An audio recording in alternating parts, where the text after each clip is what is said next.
Hello, my name is Gen Emoto. I'm a Japanese dentist, and I'd like to share my excitement over this movie. Okay, let's get started. Year after year, salmon swim upstream to lay eggs. This instinct is tear-jerking, and basically, they make no progress with this strategy. This is what happens when other species recognize the salmon's behavior patterns. On the contrary, human beings have made significant progress. We have evolved from walking on all fours to walking on two legs. Furthermore, we've become civilized and have succeeded in enriching ourselves both materially and mentally. How come only human beings could make such progress? The things we have that salmon don't are a voice box and a highly developed brain. However, the disadvantage to this is that if we don't take good care of them, we might cut ourselves with a double-edged sword. In this movie, I'd like to talk about the human disease from the aspect of evolution and civilization. Okay, let's get going. Our well-being is the most important thing for us, and everyone hopes to live a healthy life. But many obstacles can interrupt our wellness, such as obesity, diabetes, hypertension, osteoporosis, backache. In dental field, dental caries, periodontitis, malocclusion, pericoronitis, joint disorder, and aspiration. I'd like to start with aspiration. In layman's terms, food going down into the wrong pipe. Why does aspiration occur? There's an intersection where air and food cross. It's the so-called dangerous crossroads in the human's throat. We have to send food into the stomach beyond the dangerous crossroads. No failure is allowed. This salting work between food and air is called deglutition. It occurs with a lightning speed of 0.5 seconds and more than 1,000 times a day. When we eat food, we also swallow our bacteria. But it's not a big deal. The gastric acid will sterilize the bacteria. The stomach is an excellent sterilizer. In fact, when astronauts goggle out in space, they swallow the water instead of spitting out. It's okay in theory, but it's a little bit gross if you think about it. As humans get older and the swallowing function deteriorates, we tend to intake food into the wrong pipe. The lungs do not have a robust sterilizing function like the stomach, so bacteria can grow and cause pneumonia, which has the highest mortality rate in Japan. By the way, humans have the dangerous crossroads, but chimps do not. Why have we evolved like this? We have made a life-threatening trade. What we have acquired was language. But at the same time, we have acquired the risk of aspiration pneumonia. Is language important? Yes, language is essential. For example, the chimp on the left side is trying to say something to the chimp on the right side, and the one on the right side might think, "Oh, there's something to eat over there." But what if the chimp on the left side wanted to say, "I ran into a lion over there and I thought I was gonna die"? A lack of language may cause this kind of fatal misunderstanding. Language and the brain affect each other. Dogs and cats can only develop to a 2-year-old mental ability compared to the human. But when I think about it, it's not a bad thing. I remember with my children, when they were 2, it was the cutest period in their lives. But when they became 12, they turned cheeky and started to talk back, and they weren't cute anymore. So my conclusion is, The sweetest period in a human being's life is much shorter than pets. On the other hand, parrots have a high mental ability. They developed to the equivalent of 5-year-old human intelligence. And the interesting thing is, they also have a rebellious age twice.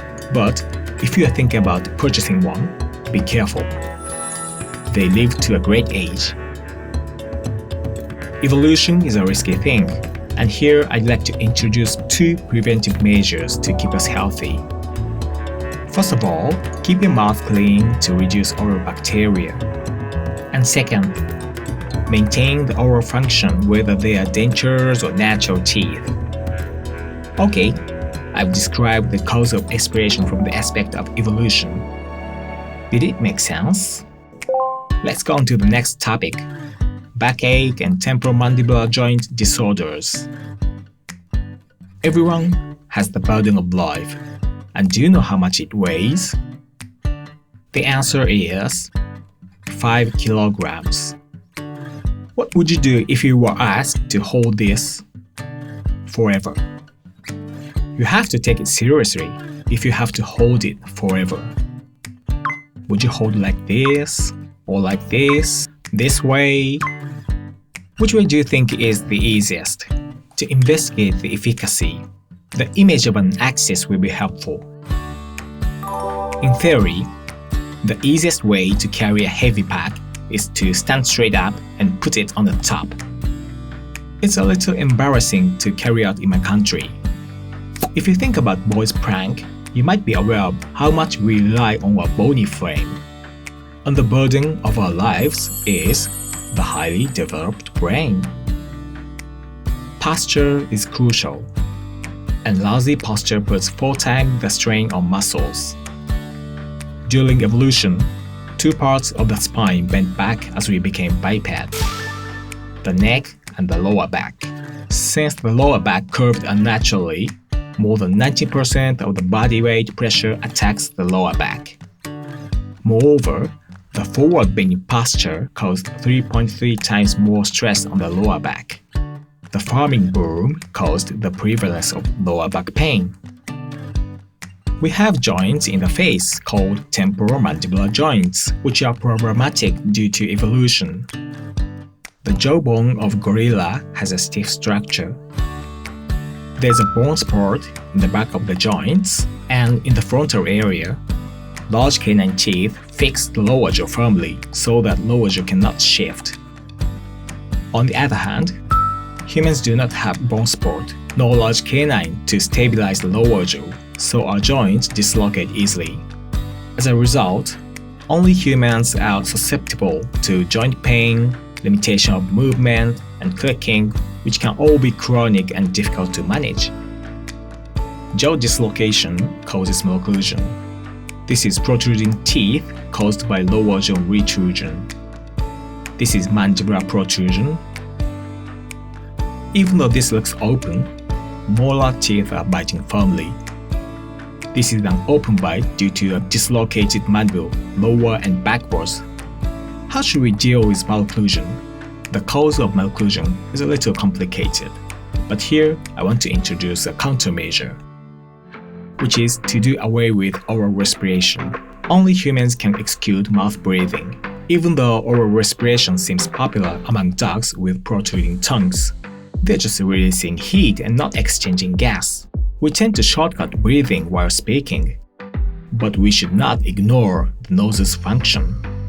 The nose is responsible for moisture. The nose hair and mucus catch dust and send clean air into the throat.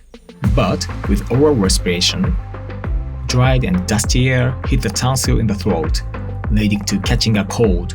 And the oral breathing causes stagnation in the nostrils, which leads to bacterial growth in the nose, resulting in chronic rhinitis.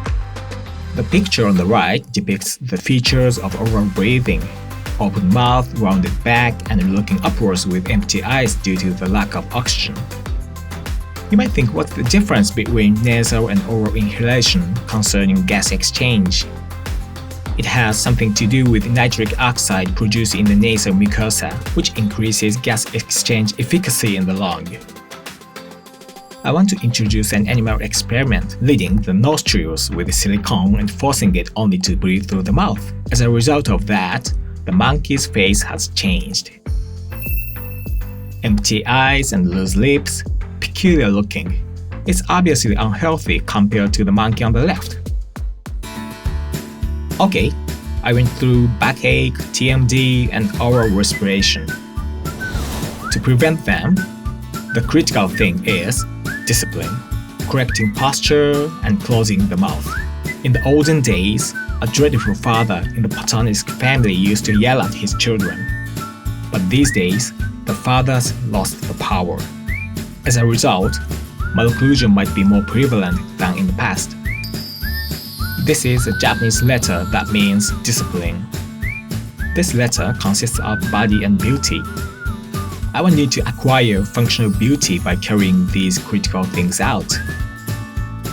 This video is first of two parts, and to me, the second part is even more exciting. So if you have time, please watch. Thank you for watching.